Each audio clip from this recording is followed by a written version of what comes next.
Bonjour, vous allez bien? Alors, ma conférence s'appelle Agile Beyond the Buzzword. J'écris en anglais, je parle assez bien français, comme vous le constatez, mais à l'écrit, c'est moyen, donc je préfère écrire en anglais. Alors, j'ai grandi à Paris, j'ai déménagé en Californie à l'âge de 13 ans, et mon père m'a acheté un ordinateur. C'était probablement le meilleur investissement qu'il ait jamais fait, puisque j'ai tout de suite commencé à apprendre à coder.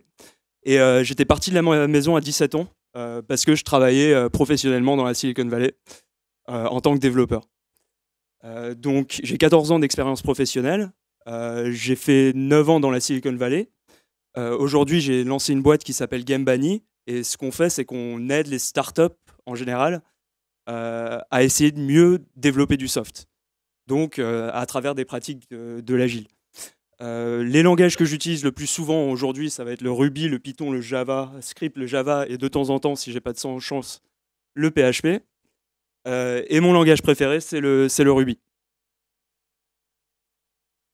Alors, mon but aujourd'hui, ça va être d'essayer de vous inspirer. L'agile, c'est quelque chose auquel je crois réellement. Et j'entends beaucoup de jeunes parler de l'agile de manière un peu négative. Et du coup, je vais essayer de vous convaincre qu'en fait, l'agile, c'est pas forcément une mauvaise chose. Alors, pour ce qui est du plan, on va commencer par une petite introduction. Après, je vais vous parler un peu de l'historique de l'agile. Ensuite, on va rentrer un peu dans du concret, on va parler des practices de l'agile, donc du test automatique, enfin, on verra ça plus tard. Et ensuite, on va faire une petite conclusion, on va vous parler de où vous pouvez mener vos recherches ensuite, et il y aura un peu de temps pour des questions et des réponses. Alors, aujourd'hui, dans le monde de l'entreprise, le vocabulaire de l'agile, c'est pratiquement le seul vocabulaire dans l'informatique qui existe. Donc vous allez y être confronté de toute façon dans votre carrière.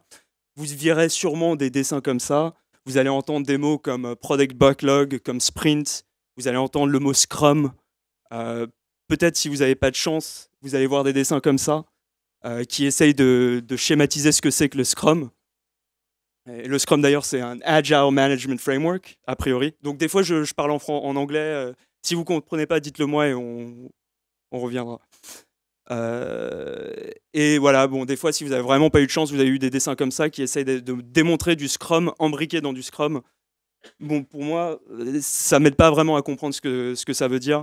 Au contraire, ça me confond. Et moi, je travaille dans des contextes agiles tous les jours, et pourtant, ces dessins-là, ils me disent rien. Donc je pense que pour vous, ça doit être à peu près la même chose. Mais n'ayez pas peur. Il y a tout un vocabulaire, et ce vocabulaire, vous l'allez l'apprendre de toute façon, parce que vous allez être confronté à ce vocabulaire dans vos carrières professionnelles. Mais c'est important de ne pas tomber trop amoureux de la méthode. Mais il faut toujours avoir en tête que la méthode, elle est là juste pour nous aider à développer du soft de meilleure qualité plus rapidement. Et ce qui est intéressant dans les practices de l'agile, c'est pas bêtement de suivre ce que le patron dit, ou de suivre ce que les gens comme moi vous disent, c'est de réellement comprendre pourquoi on fait ces choses-là, pour qu'ensuite vous pouvez développer vos propres méthodologies autour des problèmes que vous avez vous personnellement dans vos carrières d'ingénieur. Alors, pour essayer d'illustrer un peu ce que c'est que l'agile, on va partir de loin, on va partir du lean et d'un mouvement qui commence dans les années 1930, quand Toyota réinvente complètement la manière de fabriquer des voitures. Il se trouve qu'ils arrivent à construire des meilleures voitures plus rapidement, pour moins d'argent, et en plus, elles bug moins. Donc, en général, dans l'ingénierie, quand on améliore un truc, il y a un concept de trade-off où tu améliores un truc, et ben, il y a un autre truc qui devient moins bon. Et ben là, non. Là, sur tous les points qui sont importants dans la création de valeur, ils ont réussi à lever tous les trucs. Bien entendu, comme ils ont énormément de succès, et en fait Toyota, qui commence en étant une très petite boîte, arrive à battre tous les grands comme Renault, comme Ford, comme GM et comme Citroën. Tout le monde commence à se poser des questions, mais comment ça se fait qu'ils y arrivent? Et bien entendu, ils essayent tous de copier leur méthode. Et ils n'arrivent pas à avoir les mêmes résultats. On ne comprend pas exactement pourquoi, mais ils n'arrivent pas à le faire. Alors, pour essayer de comprendre justement pourquoi ils n'y arrivent pas, il y a un exemple qu'on utilise ou qu'on voit souvent dans le Lean. Alors, pour cet exercice, je l'ai un peu simplifié, Donc quelqu'un qui connaît bien le Lean me dira peut-être que je me trompe un peu dans l'exemple, mais il suffit pour illustrer ce que je veux illustrer. Donc il s'avère que chez Toyota, dans leurs usines, ils avaient des boutons rouges un peu partout qui permettaient à n'importe quel opérateur ou n'importe quel ouvrier d'arrêter la ligne de production s'il constatait un problème de qualité. Alors, il faut qu'on comprenne d'où vient ce bouton rouge. Et ce bouton rouge, il vient d'une culture de zero defects accepted. Donc, moi, mon job, je suis un ouvrier dans une usine Toyota, et mon job, c'est de imbriquer pièce A dans la pièce B. Et du coup, assez naturellement, ce qui se passe, c'est si on me donne pièce A et pièce B et qu'elles sont de mauvaise qualité et que pièce A ne rentre pas dans B, moi, ce que je vais faire assez naturellement, c'est que je vais essayer de bidouiller les pièces pour qu'elles rentrent l'une dans l'autre. Et du coup, je vais prendre du temps. Et du coup, les fois où les pièces A et B sont parfaites, ça va me prendre une seconde pour les mettre en place et je vais continuer. Et les fois où les pièces sont beaucoup, beaucoup moins parfaites, eh ben, je vais passer un quart d'heure à essayer de les faire rentrer les unes dans les autres. Et du coup, sur rien que cette petite chose, et bien entendu, quand on crée une voiture, eh ben, il y a 1000 fois une étape comme ça, on constate déjà une variance énorme entre la fois où ça rentre, et du coup ça me prend une seconde, et la fois où ça rentre pas, il faut que je bidouille, et ça me prend un quart d'heure. Donc imaginez comment est-ce qu'on peut essayer de savoir combien de temps une voiture va nous prendre à produire, si des fois ça nous prend une minute, et des fois ça nous prend un quart d'heure. Sur une pièce, ça peut prendre une minute, ça peut prendre un quart d'heure. Donc sur 1000 pièces, bah forcément, on a une variance énorme. Et du coup, on ne sait pas quand la voiture va être finie. Donc Toyota, ils se sont rendus compte de ça. Et alors, ils avaient des événements toutes les semaines, ou je ne sais pas tous les combien de temps d'ailleurs, mais régulièrement, où les ouvriers et tous les membres des équipes, y compris les supérieurs hiérarchiques, donc tout le monde est ensemble sur le factory floor, et ils essayent de résoudre ces problèmes. Et du coup, ce qu'ils se sont dit, c'est qu'ils se sont dit, OK, mais en fait, quand quelqu'un il fait du rework, il essaye de mettre la pièce A dans la pièce B, eh bien, il y a un problème de qualité, mais c'est un problème de qualité qui est invisible au process entier. Donc, au lieu de faire ça, ce qu'on va faire, c'est qu'on va utiliser des bins, comment on dit bin, des poubelles rouges dans lesquelles, si il y a un problème de qualité, eh ben, on va mettre les pièces dans les poubelles rouges. Et du coup, qu'est-ce que ça veut dire? Ça veut dire que quelque chose, des problèmes de qualité qui avaient intrinsiquement dans le process, mais qui étaient invisibles aux gens qui regardaient, et bien maintenant, ces problèmes de qualité, eh ben on les voit. Ils sont mis en valeur, puisque maintenant, il suffit d'aller regarder dans les poubelles rouges, et on voit forcément toutes les pièces où ça n'a pas fonctionné. Et du coup, forcément, quand tu commences à travailler comme ça, et que tu fais de l'innovation continue, au fur et à mesure, les poubelles rouges ont de moins en moins de choses dedans. Et au bout d'un moment, il n'y a plus rien dans les poubelles rouges, puisque on a réparé tous les problèmes en bas, les problèmes de qualité en bas, et du coup, on a réduit la variance énormément. Et donc Toyota, ça faisait des années qu'ils travaillaient comme ça, et au bout d'un moment, ils n'ont plus ces problèmes, et du coup, mais de temps en temps, il y a quand même des exceptions, et ces exceptions sont extrêmement importantes, et il faut qu'on regarde les problèmes de qualité pour savoir d'où ils viennent, pour qu'on puisse ensuite les résoudre. Et d'où vient ce bouton? Et c'est de là où vient ce bouton rouge. Probablement qu'il y a eu un meeting où il y avait du monde et il y avait des ouvriers. Et un ouvrier a dû dire un truc du genre: ah oui, mais à chaque fois que nous on a un problème, on doit courir partout dans l'usine pour essayer de vous trouver. Et du coup, on perd énormément de temps à essayer de vous trouver. Si vous nous mettiez juste un bouton rouge ici, on pourrait appuyer dessus et on perdrait beaucoup moins de temps. D'où le bouton rouge. Et du coup, Ford et tous les autres, ils arrivent dans l'usine et ils constatent ce bouton rouge et ils disent: ok, bon bah apparemment il faut mettre des boutons rouges partout. Ok. Donc ils mettent des boutons rouges partout. À votre avis, est-ce qu'ils ont vu les résultats qu'ils ont vus chez Toyota quand ils ont juste essayé de copier la méthode? Eh bah, bien sûr que non, ça marche pas du tout. Ça sert à rien. Ça n'apporte pas la valeur parce qu'il manque le mindset. Alors, pourquoi est-ce que Toyota y arrive? Parce que Toyota, dans la culture même de l'entreprise, dans la culture de chaque individu dans l'entreprise, il y a cette notion de l'amélioration continue. L'ouvrier lambda chez Renault, il va pas appuyer sur le bouton rouge parce qu'il a peur de se faire engueuler. Il a peur que son patron dise: ah mais tu te rends compte, si tout le monde appuie sur ce bouton rouge, on n'avancera pas. Chez Toyota, quand on appuie sur le bouton rouge, il est remercié. Merci pour nous avoir trouver ce problème qui, en fait, nous coûte extrêmement cher. Voilà, donc il y a un respect mutuel entre les mecs en haut et les mecs en bas.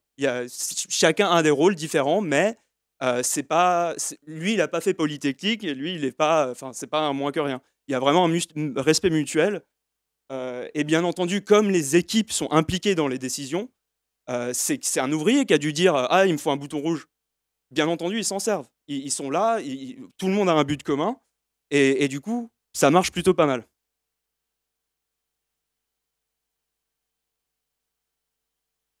Alors, le lean, c'est pour les voitures, on est d'accord, mais c'est de l'ingénierie. Et en fait, ce qui est vrai, c'est que euh, l'ingénierie s'applique forcément au soft. Et il y a toutes ces idées d'innovation continue, d'amélioration continue qui flottent dans le monde. Et dans les années 90, on commence à vraiment les appliquer, on l'appliquait au soft, et on commence à faire des expérimentations. Et il y a beaucoup de travail qui se fait dans l'innovation continue dans le soft. Et il y a deux livres extrêmement importants dont je vais vous parler très brièvement, que je vous conseille tous de lire, mais c'est vraiment des livres importants. C'est des livres qui ont changé ma vie personnellement et qui ont changé la vie de la plupart des gens qui les ont lus. Donc peut-être il faut les lire un jour. Peut-être pas aujourd'hui, mais dans 3 ans, dans 4 ans, je sais pas. Moi je l'avais vu 4 ans avant de l'avoir lu et j'aurais préféré l'avoir lu plus tôt. Bon, le Pragmatic Programmer, donc ça reste du common sense, mais lisez-le, c'est tout. Et Extreme Programming, c'est en quelque sorte le résultat d'un bêta-test de l'agile. Chez Chrysler, Kent Beck, on lui a dit ok, on a un projet, ça marche pas du tout. Qu'est-ce que tu peux faire pour nous? Et lui, il est allé voir, il a fait une journée d'audit et il a dit oulala, cette équipe-là, c'est fini, il faut lâcher ce projet-là. Mais regarde, moi je vais venir chez vous pendant quelques temps. Je vais prendre des très bons ingénieurs, on va bosser ensemble et vous inquiétez pas, on va sortir votre truc. Et du coup, comme il avait déjà une super réputation, il avait un peu le pouvoir parfait pour faire exactement ce dont il avait besoin pour faire marcher le truc. Et du coup, il a fait en quelque sorte un bêta-test de l'agile. Et il y a plein de gens qui sont en train de faire des tests de ces idées, de l'amélioration continue. Et voilà. Et du coup, qu'est-ce qui se passe? Eh ben, ça marche. Ça marche très bien. On livre du soft beaucoup plus rapidement, de meilleure qualité, avec moins de bugs. Voilà. Et en plus, les gens du biz, ils sont contents parce qu'au lieu de leur dire reviens me voir dans 6 mois et je te donnerai ton feature, on leur dit eh ben nous, on va être en mesure de releaser toutes les 2 semaines. Donc tout le monde est content. Ça marche très bien. Ces mêmes gens qui ont fait ces expérimentations, ils se regroupent et ils écrivent le Agile Manifesto. Euh, c'est très court. Le Agile Manifesto, il dit quasiment rien. Et si on n'a pas le contexte avant de tous ces projets avant qui ont servi à créer ces trucs-là, c'est facile à détourner. C'est facile à dire ah oui, mais on fait de l'agile, regardez, on suit ce principe-là. C'est facile à détourner. Et la chose qui est intéressante quand même sur ce site, c'est la page Principles, où il y a un petit texte intéressant. Donc l'agile, ça marche très bien. Tout le monde adore. Et bien entendu, pareil que dans le ligne, tout le monde veut faire de l'agile. Maintenant, aujourd'hui, le vocabulaire dans les startups, c'est du vocabulaire de l'agile. Et comme tout truc qui a beaucoup de succès au début, ce qui se passe, c'est qu'on a de plus en plus besoin de gens qui connaissent bien ce framework pour pouvoir répondre à la demande. Et comme les gens n'ont pas vraiment eu le temps de se former vraiment dans ce framework, euh, le PM, le project manager, le product owner, le scrum master, le coach moyen, son niveau d'expertise diminue. Voilà. Et du coup, qu'est-ce qui se passe? Alors, j'étais en cours au CNAM récemment et on a eu un gros débat sur est-ce que l'agile marche. Et il y avait 80% de la salle, tous des développeurs, qui m'expliquaient qu'en fait, l'agile, ça marche pas. Et pour moi, ça me rend assez triste. Et c'est parce qu'on a beaucoup de gens qui font de l'agile sans réellement comprendre les idées d'amélioration continue derrière. Et du coup, qu'est-ce qui se passe? Eh ben, ça crée une sorte de faux agile qui est là juste pour opprimer les développeurs. D'ailleurs, les papas de l'agile, ils en parlent de ce phénomène. Et c'est un phénomène connu. Ça, c'est une quote de Ron Jeffries, qui est un des mecs qui était là sur le projet Chrysler avec Kent Beck. Et en gros, il dit si on se sert du Scrum pour opprimer les gens qui bossent, et ben c'est pas vraiment de l'agile. Et en plus, c'est les développeurs qui souffrent le plus.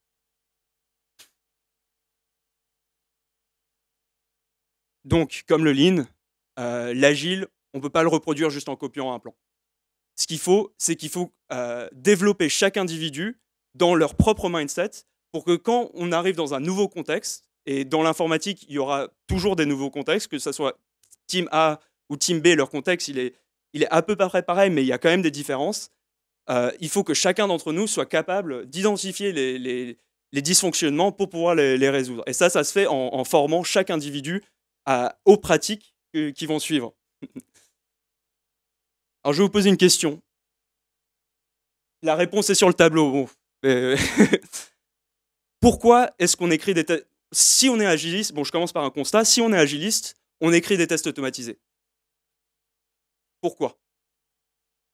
Est-ce que quelqu'un a une idée?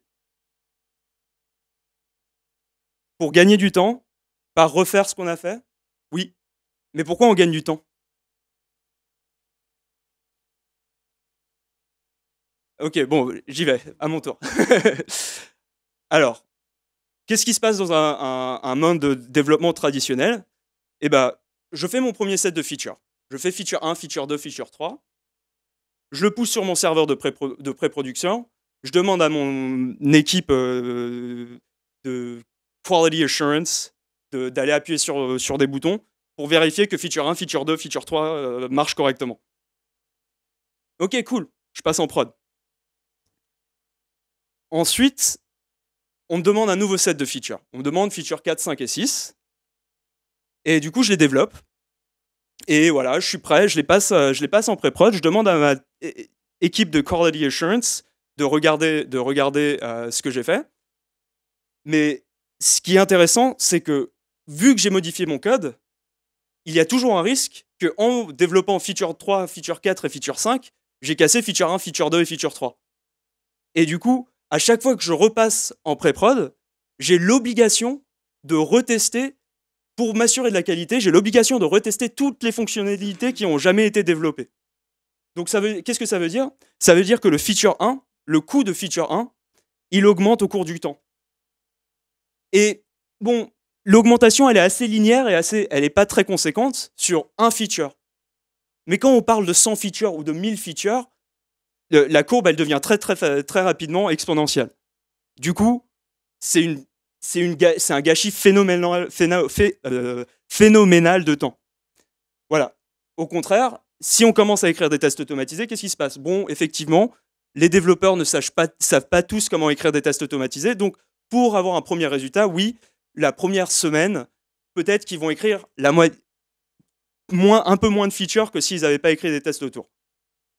Mais du coup, cet apprentissage qu'ils ont fait pour écrire le premier feature, il va leur être utile pendant tout le reste de la vie du projet.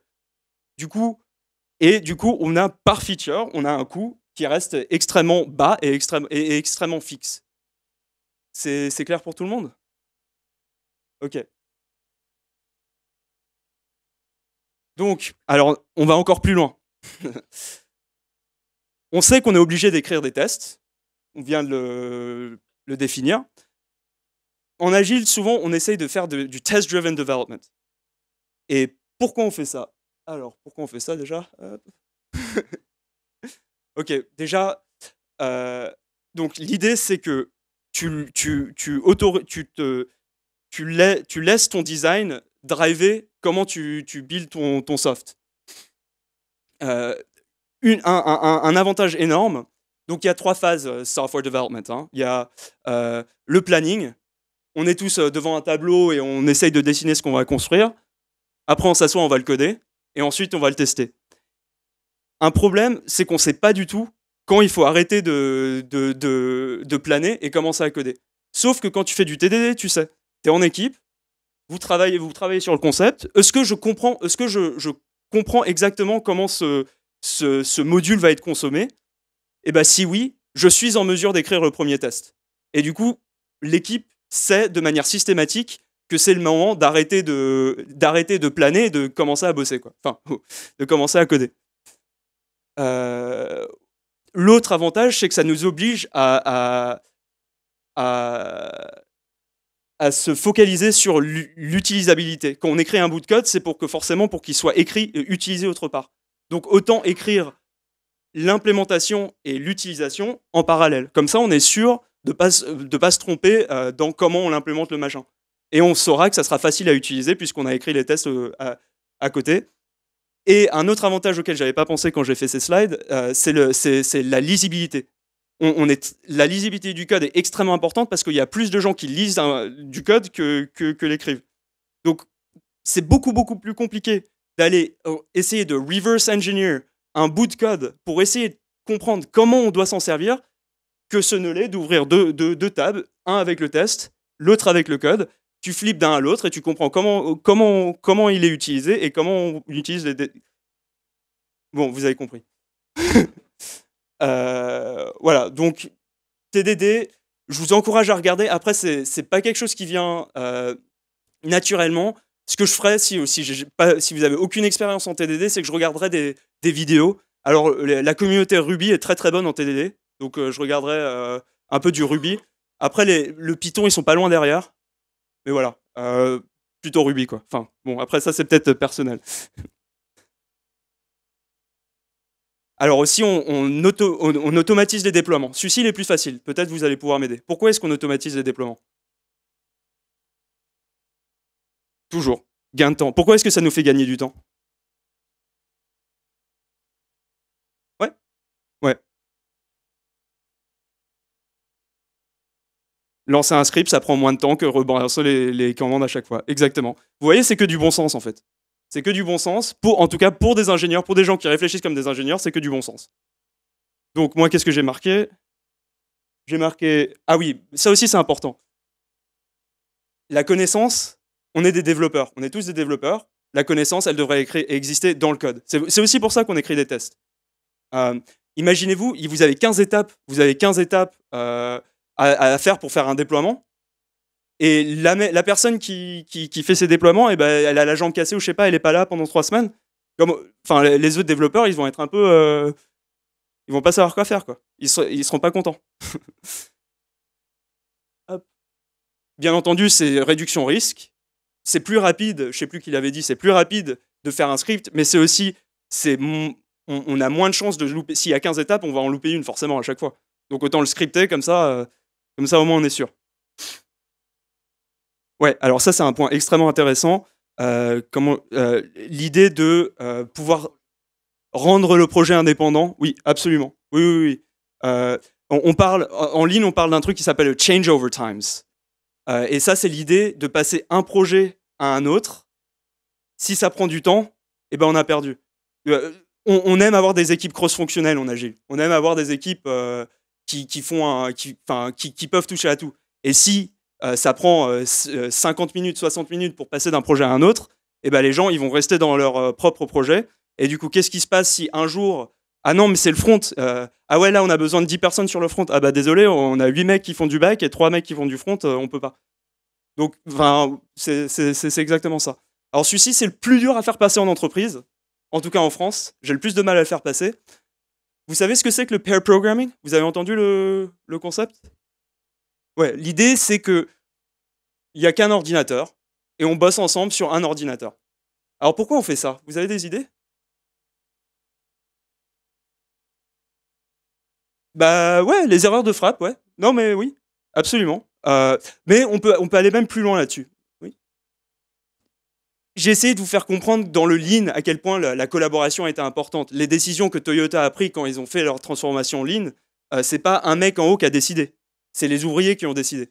C'est les mecs en haut, on leur a dit voici les problèmes qu'on a, et c'est les ouvriers qui ensemble ont décidé. On devrait être en train de collaborer tout le temps. Tout le temps, parce que c'est là où la valeur est créée. Dans une équipe mature, 2 cerveaux, c'est toujours meilleur qu'un cerveau. Après, c'est pas toujours le cas. C'est un skill quand même d'apprendre à faire du pair programming, parce que souvent, surtout en début de carrière, on a tendance à mon idée est meilleure que celle d'à côté. Et il faut qu'on arrive à trouver un consensus en équipe, et ça, c'est un travail assez. C'est un vrai travail. Enfin, d'ailleurs, d'après ce que je comprends, beaucoup de vos projets sont en groupe, donc vous connaissez un peu le problème. Alors, ça, c'est extrêmement important. Donc, il y a des gens qui ont dit les fautes de frappe, mais ça va beaucoup plus loin que ça. Ça va aussi les bugs en général. On est deux sur un projet, il y a un mec qui tape et l'autre il dit ah oui, mais t'as oublié ce cas-là. Dans ce cas-là, ton truc il marche pas. Et c'est vraiment là où on a de la valeur. Et le bug en prod il coûte cher. Il coûte très très cher. Parce que qu'est-ce qui va devoir se passer? Donc, je vais le passer. Bon, il est passé en prod. Il y a un client qui a constaté un bug. Bon, déjà, le client, il va être mécontent. Déjà, il va pas aimer la qualité de ce qu'on fait. Ensuite, il va devoir appeler le support technique. Le support technique va devoir noter le bug. Le développeur va regarder le truc du support technique. Il va dire non, mais ça, c'est pas un bug. Il va fermer le truc. Le client 3 semaines plus tard, va rappeler et va dire hey, ton truc, il marche toujours pas. Voilà, donc j'ai dit 100 fois, mais c'est tellement, enfin, ça coûte beaucoup plus cher. Pour l'avoir vécu beaucoup de fois, je vous promets, autant les attraper avant qu'ils passent en prod, quoi. Et si travailler à deux réduit même d'un petit pourcentage le nombre de bugs qui arrivent en prod, ça vaut quand même le coup de travailler à deux. C'est clair? Pourquoi cette humain? Parce que alors, je ne peux pas dire que ça passe mieux à l'étranger. Je ne peux pas le dire. Pourquoi c'est plus facile à faire passer le pair programming en France qu'à l'étranger, et particulièrement dans les pays... Contraire. Pardon, le contraire. Alors, je dirais que c'est plus dans l'ADN, en tout cas de la Silicon Valley. Donc, on a plus l'habitude de l'agile. En fait, moi, je faisais de l'agile, je savais même pas que ça s'appelait de l'agile. C'est en arrivant en France que j'ai découvert que ça s'appelait de l'agile. Voilà. Les gens, ils sont très feature-focused. Ils veulent des features. Et ils se disent, ah ben j'ai deux mecs, et ben ils vont faire 2 fois plus de features, donc je vais les mettre sur 2 choses différentes. Et ça, vous allez le constater en entreprise. Hein. Souvent, si vous faites des meetings où vous êtes en train d'essayer de collaborer, il y a des patrons, enfin, il y a des mauvais patrons qui vont pas être contents, quoi. Ça répond à la question? Et aussi, alors ça c'est extrêmement important, on parlait du mec là qui partait et qui avait cassé sa jambe, et du coup l'équipe elle avait un peu des problèmes.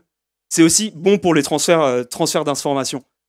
Si par exemple vous avez une équipe front-end et une équipe back-end, bah mettez un front-end avec un back-end. Comme ça le front-end il va apprendre le back-end va apprendre le front-end, et il y aura moins de goulot d'étranglement. Il y aura moins de ah oui, j'ai besoin d'un truc sur le back pour finir mon feature sur le front, et le mec du back dit ah oui, mais non, mais moi mes priorités c'est autre chose. Non, moi je suis en train de développer, j'ai envie de pouvoir de toucher à tout endroit dans le stack, parce que j'ai pas envie d'attendre que machin il finisse de travailler sur X pour pouvoir m'aider. Donc c'est très important, les connaissances de chaque développeur est extrêmement important, et ça nous sauve énormément de temps. Donc ça nous permet aussi de faire ça. Donc j'ai parlé de quelques pratiques de l'agile. Il y en a plein. Il y a plein de pratiques, mais ce dont il faut se souvenir, et où il faut essayer de rester... donc voilà.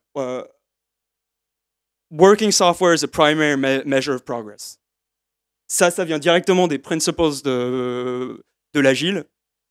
Et en gros, pour chaque chose qu'on fait, on devrait constamment être en train de se poser la question: est-ce que ça m'aide à écrire du soft mieux ou pas? Si dans un contexte spécifique ça nous aide, eh ben on le fait. Sinon, eh ben on le fait plus. Et c'est comme ça c'est comme ça que tout ce qui est l'agile a été construit finalement, à travers juste cette simple réflexion là.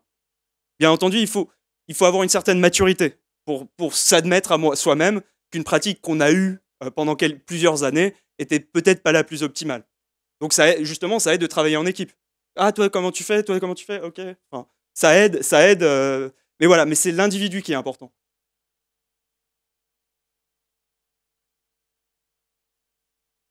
Alors, je vais faire un petit topo de ce qui est pour moi important dans l'agile. Bon, premièrement, on a besoin du code clair et lisible. On ne peut pas vraiment faire de l'agile si ce n'est pas le cas. On ne peut pas estimer si ce n'est pas le cas. S'il y a du spaghetti, on est incapable de... On nous demande toujours des estimations. Eh bien, dans beaucoup de cas, c'est impossible de donner une estimation. Moi, aujourd'hui, quand j'arrive en entreprise et qui sont en train de couler, enfin, quand j'arrive en tant que pompier dans une entreprise et qu'on me demande des estimations, je leur dis que c'est impossible. Que pour être capable de vous donner des estimations, il me faut un contexte extrêmement précis. Je peux vous aider à mettre en place ce contexte, mais si je n'ai pas ce contexte, je ne vais pas pouvoir vous faire d'estimation. Donc, moi, pour avoir des codebases très clairs, le plus simple quand même, c'est d'utiliser les frameworks les plus haut niveau. Donc, moi, j'aime bien ROR, Ruby on Rails. Si vous n'avez pas testé et que vous voulez faire du web, je vous conseille fortement de regarder. Le compétiteur en Python qui est supposé être très bon aussi, c'est Django. Donc, regardez aussi. Moi, j'aime bien Ember.js, donc dédicace Ember.js, qui est le framework front-end qui se bat contre Angular. Et c'est mieux. Donc, voilà. Bon, j'ai le droit de dire ce que... Enfin, c'est mon opinion ici. On va avoir dans une équipe agile, on va aussi avoir des tests à plusieurs granularités. Donc, on va faire du TDD, mais ça ne veut pas dire qu'on va juste avoir des tests unitaires. Non. On va avoir une pyramide de tests à tout niveau de l'application. On va avoir quelques, mais peu de tests fonctionnels, end-to-end, qui simulent un utilisateur. On va avoir des tests d'intégration qui vérifient l'intégration de plusieurs modules les uns avec les autres. Et on va avoir des tests unitaires. Et dans les équipes qui se portent le mieux, on va avoir beaucoup plus de tests unitaires que de tests d'intégration et que de tests fonctionnels. Une équipe agile, tout ce qui est building et déploiement, c'est automatisé. Alors, si vous faites du web, alors moi je fais du web, donc j'ai pas mal de conseils pour les gens qui font du web, et que vous n'avez jamais testé Heroku, allez regarder. Moi, je fais git push et j'ai déployé en prod. Voilà. Ça, c'est Heroku qui fait ça. Donc, c'est sûr, c'est au-dessus d'AWS, mais ça va plus loin. Il y a encore moins de choses à automatiser. En gros, ça vit sur EC2. Ça vit sur des serveurs AWS, mais c'est une couche supplémentaire que nous, on n'a pas besoin d'écrire. Et avant de scaler, le calcul, il est vite fait. Avant de scaler, vaut mieux payer plus cher pour utiliser ça que d'utiliser EC2 directement. Mais voilà. Toute équipe agile a un serveur d'intégration continue. C'est-à-dire, bon, en général, je suis supposé runner mes tests quand je commit, avant de committer.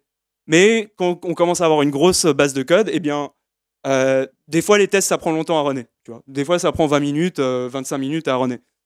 Et du coup, au cas où j'oublie où j'ai été paresseux, que j'ai oublié d'envoyer de runner mes tests avant de committer, eh bien, il faut que quelque chose automatique m'envoie un petit mail pour me dire oh, t'as cassé la build. Du coup, on a tous des serveurs d'intégration continue. Et on a parlé de ce point-là tout à l'heure, je ne sais plus qui en avait parlé.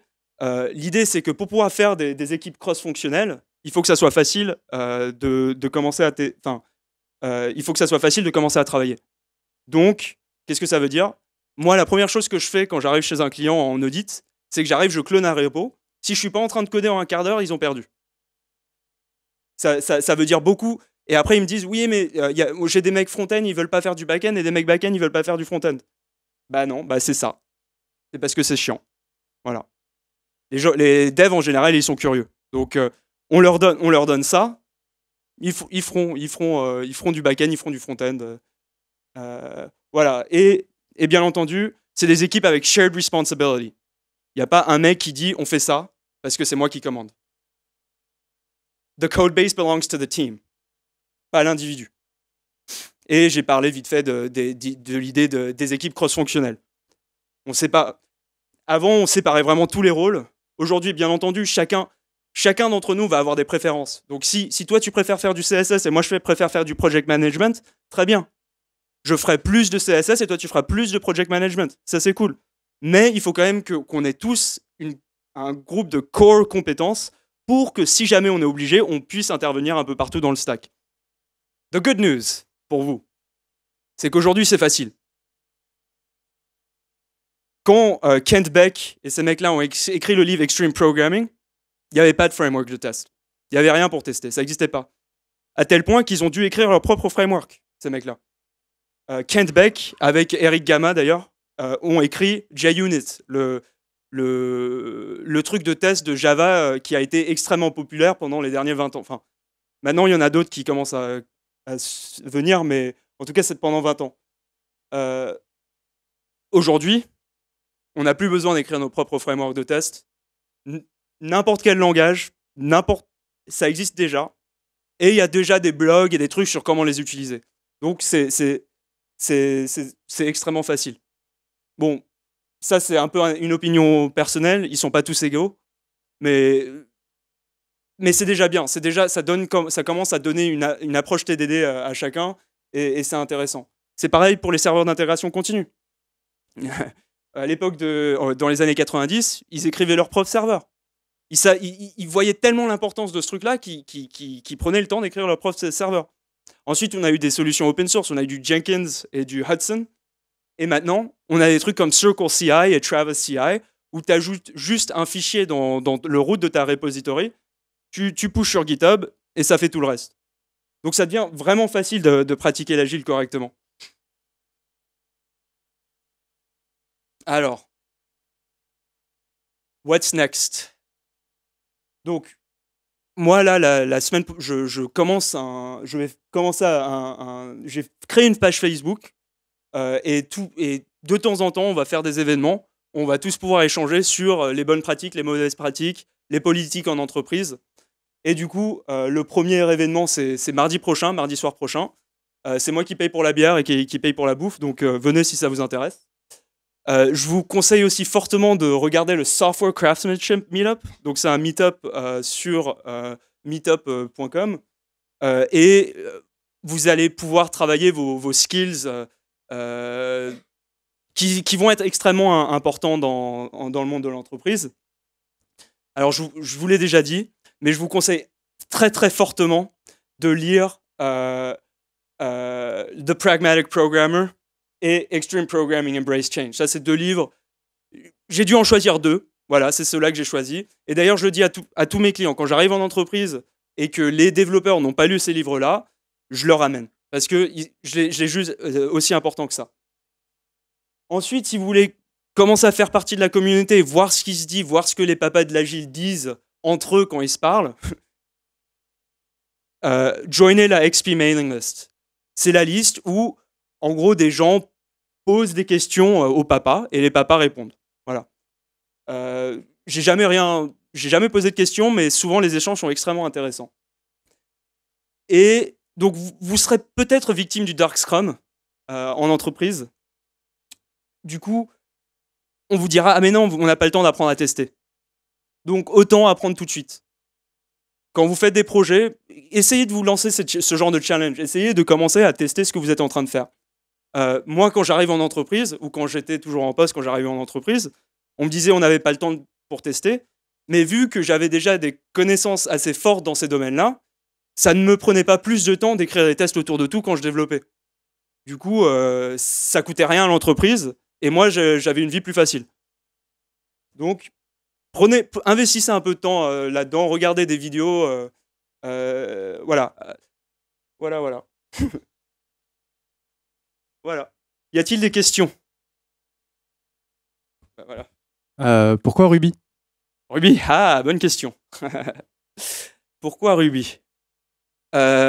Ruby a fait plus pour le monde de l'informatique que la communauté Ruby a fait plus pour le monde de l'informatique que n'importe qui d'autre.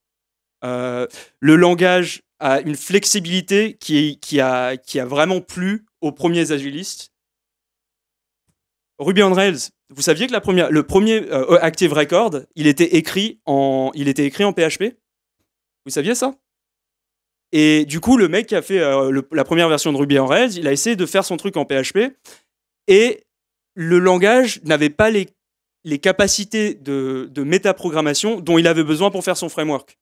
En gros, si tu as une colonne dans la base de données, il faut Active Record, si tu as une colonne first name, tu peux faire user.firstname. Et tu n'as pas besoin d'écrire tes getters et tes setters Et en PHP, c'est assez difficile à faire ça. Même en Symfony et dans ces frameworks-là, tu es toujours obligé d'utiliser des générateurs pour créer tes getters et tes setters. Donc c'est un peu moyen. Du coup, il a écrit le truc en Ruby. Et toute la communauté agile, ils ont un peu embrace le Ruby depuis le début. Et du coup, beaucoup des innovations des derniers 10-15 ans qu'on a vues dans le soft, notamment et surtout dans les méthodologies de testing, ils viennent de la communauté Ruby. Donc voilà, ça répond à ta question. D'autres questions? N'ayez pas peur, je mords pas.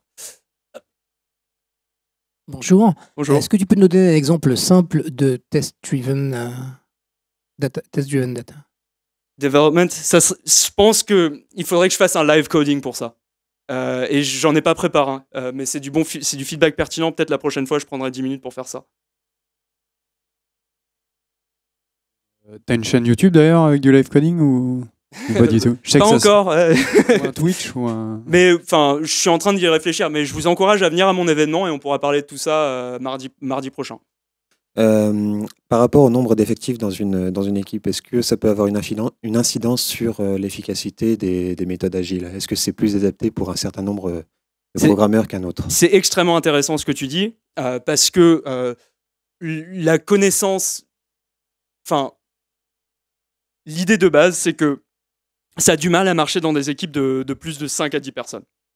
Ça, c'est le knowledge de base. Et du coup, tout le monde a un peu suivi ce raisonnement-là. Et du coup, c'est pour ça qu'on voit les dessins comme le dessin qu'on a vu là, avec de l'agile imbriqué dans de l'agile. C'est parce qu'on se dit, ah, ça marche pas sur des équipes de plus de 10 personnes. Mais, il y a quand même un mais, il y a des gens qui disent qu'ils arrivent à faire de l'agile sur des équipes plus grandes. Notamment, je crois que c'est Modern Methods qui ont reporté récemment, qui faisaient de l'agile avec des équipes de 250 personnes. Donc, voilà. Non, justement. Pas des équipes Scrum de Scrum. Une seule équipe où tout le monde est cross-fonctionnel et tout le monde dépile les tâches. Ça peut pas être du Scrum. Je sais pas trop ce que ça veut dire Scrum, moi. Donc, parce que ça, à cause du Dark Scrum, justement. Ça veut dire, ça peut vouloir dire tout et ça veut pouvoir dire rien. Je peux pas me faire une idée sur les pratiques de l'agile d'une boîte sans vraiment aller coder chez eux, quoi. Ça se voit vraiment les dysfonctionnements des équipes comme ça qui se prétendent être agiles, on les trouve dans le code. Une équipe agile aura du beau code, une équipe non agile n'aura pas de beau code. C'est aussi simple que ça. Quand on commence à avoir une équipe de 10 personnes... Extrêmement intéressant aussi. Ce qui se passe, c'est qu'au début, déjà, la première chose que je fais, c'est que j'instaure les tests points. Ensuite, donc on va commencer avec des tests, commencer avec des tests fonctionnels. Et du coup, effectivement, très rapidement, ce qui va se passer, c'est les tests fonctionnels, c'est extrêmement lourd. Et du coup, oui, il y aura des problèmes de build times.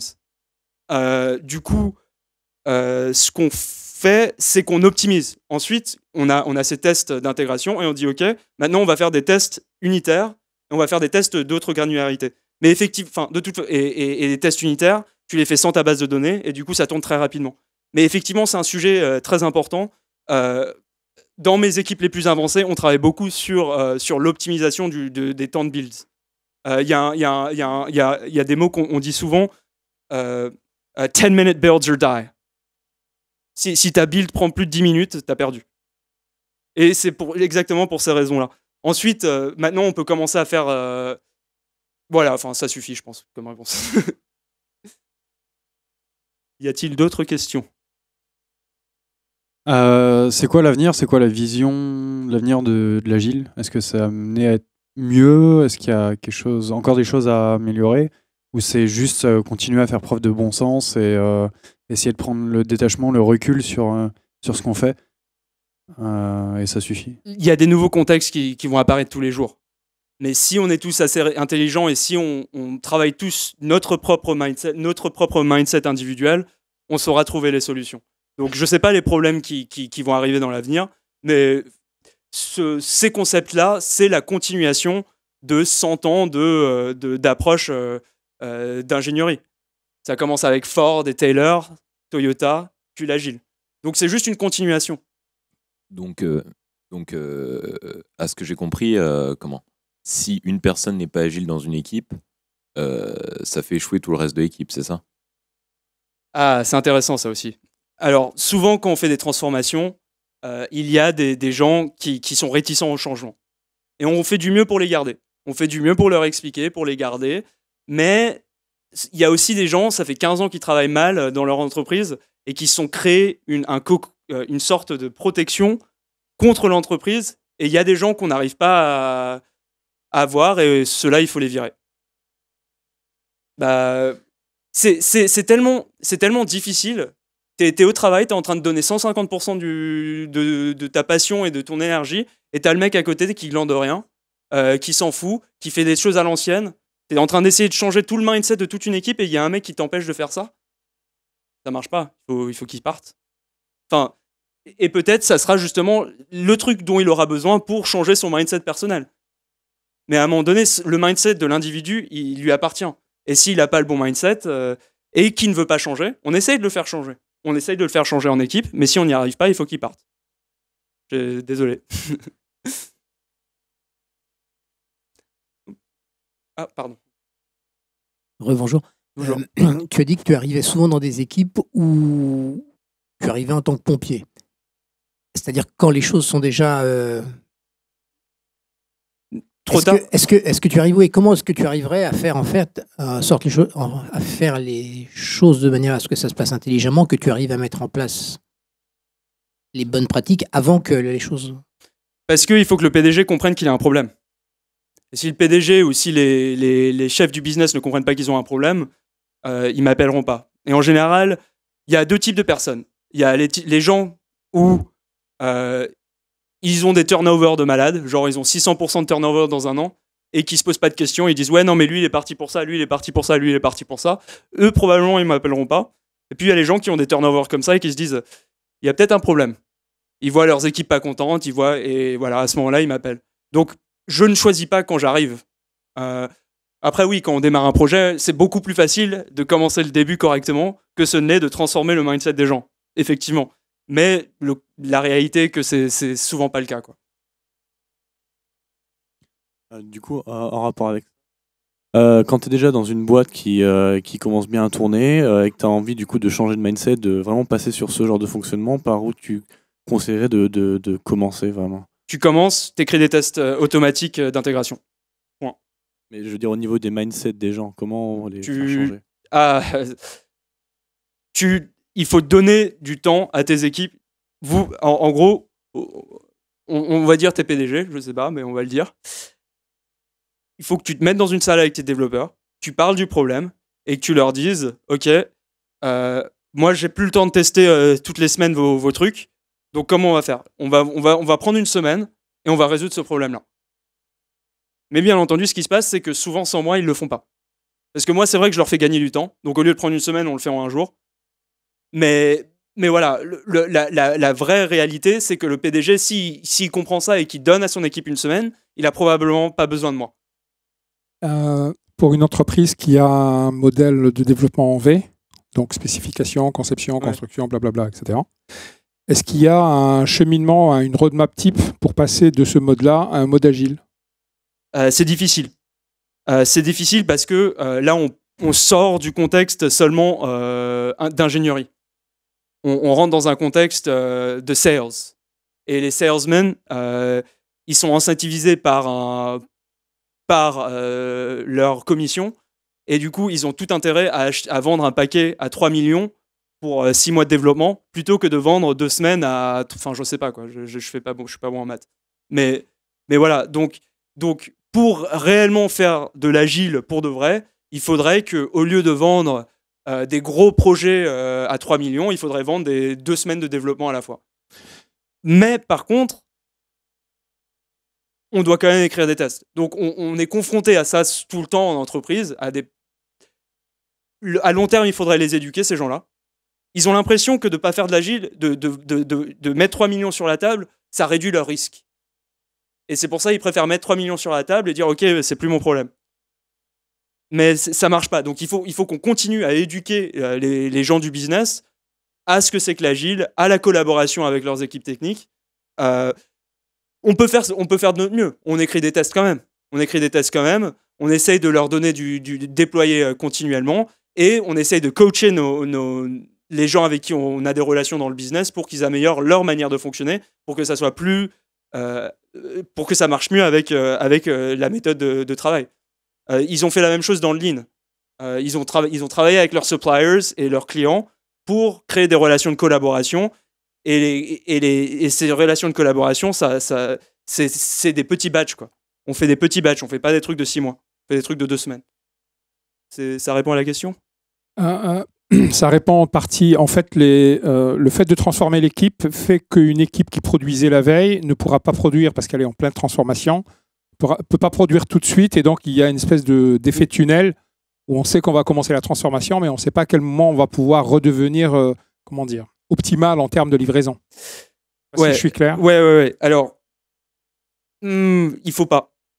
Ce qu'on essaye de faire, d'où la question. Il faut pas.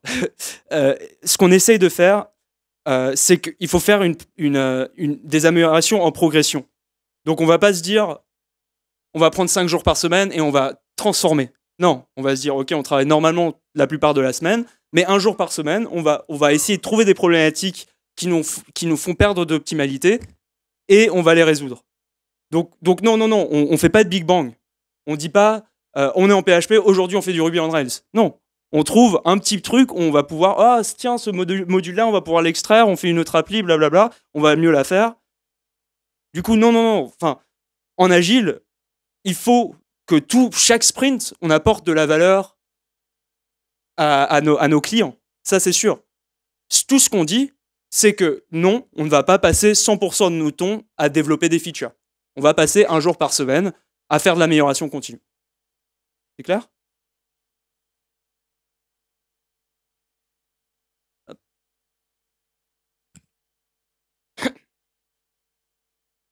Merci. En termes de management d'équipe et de projet, est-ce qu'il y a des outils qui permettent de faciliter ça ? Est-ce qu'il y en aurait à conseiller ? Je pense par exemple à des choses comme Trello. Est-ce que ça peut être intéressant ? J'aime pas Trello. Pardon, je t'ai coupé, mais c'est bon, ok. Trello, c'est pas adapté au soft. Slack, c'est marrant, mais c'est pareil que des mails, en fait, finalement. Qui c'est qui a dit ça ? Oui, Pivotal Tracker, c'est celui que j'utilise, et c'est mon favori. J'aime pas Jira. Jira, j'aime pas. Surtout dans les petites équipes, le temps que tu configures ça pour que ça soit correct, et en gros, et en plus, ça te permet de tout configurer. Pivotal, il te dit c'est comme ça. Et si toi, tu rentres pas dans les clous, en fait, c'est toi qui as fait l'erreur. Et du coup, quand les gens demandent à Pivotal, ils ont une sacrée réputation à Pivotal, quand des gens demandent à Pivotal des trucs pour ce que ça fait à leur process, ils leur disent non, ton process, il est nul. Agile, Jira, ils ont pris l'autre approche. Ils ont fait le truc extrêmement configurable qui peut rentrer dans n'importe quelle grande boîte. Mais du coup, c'est plus de l'agile. Donc, Pivotal Tracker.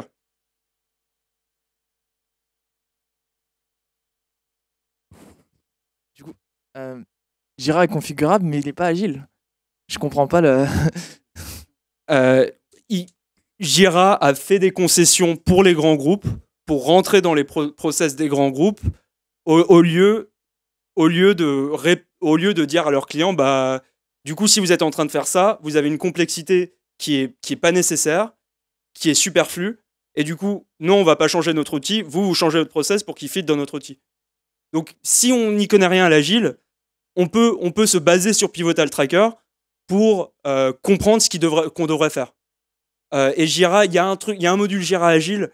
Alors, moi, moi, je connaissais Pivotal quand j'ai connu Jira Agile, donc peut-être j'étais un peu biaisé, mais j'ai jamais trop accroché, quoi. C'est juste un module dans un outil de gestion de projet à l'ancienne, Jira Agile. Donc voilà. Après, il y en a qui le configurent très bien, pour qui ça marche très bien. Hein. C'est juste moi, personnellement, je préfère Pivotal. Ça te va? Anybody else?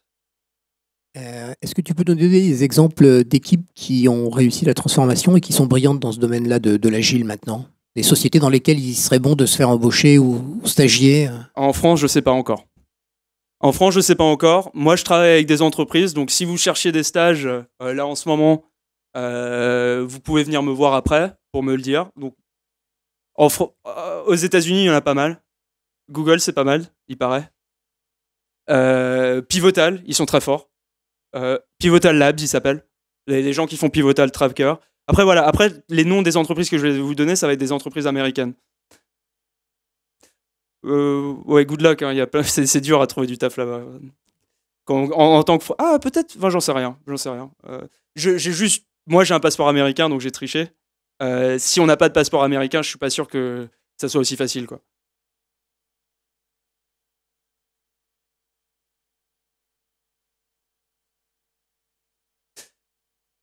Blablacar. Blablacar, ils sont pas mal. Alors, je vais pas me faire des ennemis. Bonjour les gars. Ouais, ils sont pas mal. Ouais. Non, enfin, j'en sais rien. Je les connais pas personnellement. J'ai entendu des plaintes. Voilà.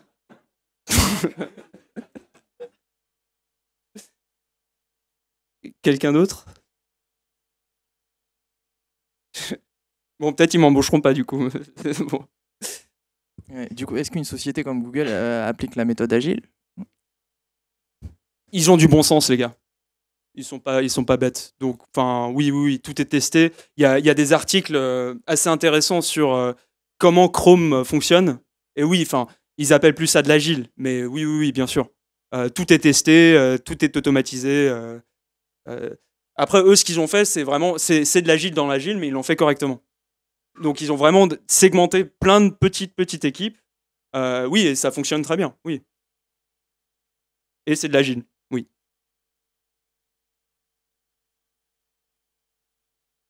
Hop, il y a un micro là-bas. Ah. Oui, comment ça se passe au niveau de la documentation? C'est-à-dire, est-ce qu'on fait quand même de la documentation? Est-ce que la documentation est intégrée dans le programme? Est-ce qu'on documente des algorithmes? Enfin, des choses comme ça, quoi. L'agile en tant que tel, il n'aime pas trop la documentation, mais c'est vrai que maintenant, on commence à être dans un monde d'API, donc ça commence à être intéressant d'en faire. Le problème, c'est que il y a un principe dans l'informatique qui s'appelle DRY, Do Not Repeat Yourself. Et si on a les définitions de comment marche un truc dans le code et aussi bien et dans la documentation, souvent ce qui va se passer, c'est que la documentation va pas être à jour. Donc, en général, bon, on a un petit... Enfin, si on regarde des projets sur GitHub aujourd'hui, on va regarder, il y aura un petit README où il y aura quelque chose, il y aura des petits trucs définis sur comment utiliser le truc. Mais vraiment, si on cherche de la documentation dans un contexte agile, dans un monde de l'open source, on va regarder les tests. Puisque à peu près, enfin, tous les projets open source, enfin, tous, je sais pas, mais tous ceux que j'utilise en tout cas, ils ont des tests associés. Donc si on veut comprendre comment un truc marche, on ouvre les tests et on voit comment le truc marche.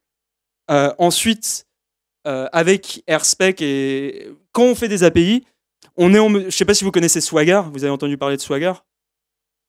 En gros, c'est un fichier JSON avec une spécification assez rigoureuse et tu définis ta spécification dans ce fichier JSON et ensuite ça te génère automatiquement de la documentation. Donc tu vas pouvoir cliquer sur des fonctions, les tester en live, etc. Avec des outils comme AirSpec, donc les outils de test, on est en mesure de générer, d'à partir des tests AirSpec, la documentation. Donc ça veut dire que si le payload de retour change, on n'est plus obligé de se souvenir que le payload de retour il a changé, puisque quand on va runner nos tests, eh bien le payload de retour dans ta documentation va changer. Et du coup, c'est plus dry. On n'a pas des connaissances qui sont partout. On n'a pas des connaissances dans la documentation et aussi dans le code. Voilà. C'est clair? Tu pouvais juste rappeler le nom des outils d'intégration continue que tu préconises? Alors, celui que j'utilise alors, les outils open source ou les plateformes as a service? Plutôt open source, ouais. Moi, je vais plutôt dire... donc, il y a c'est Jenkins. Alors, je les connais pas tous maintenant parce que, encore une fois, mon cœur de métier, c'est pas le sysadmin. Donc, je préfère... utiliser des platforms as a service. C'est le même raisonnement que pourquoi j'utilise Heroku.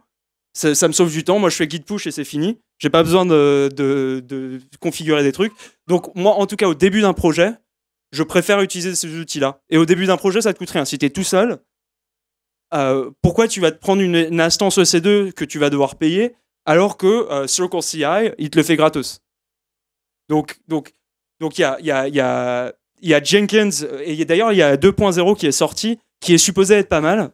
Donc il y a Jenkins en open source, et après en platform as a service, qui est ce que je recommande, il y a Circle CI, et puis il y a Travis aussi, qui est celui qui a été là le plus longtemps. Mais Circle CI, il y a souvent moins de configuration à faire pour le faire marcher. Ça te va? Anyone else?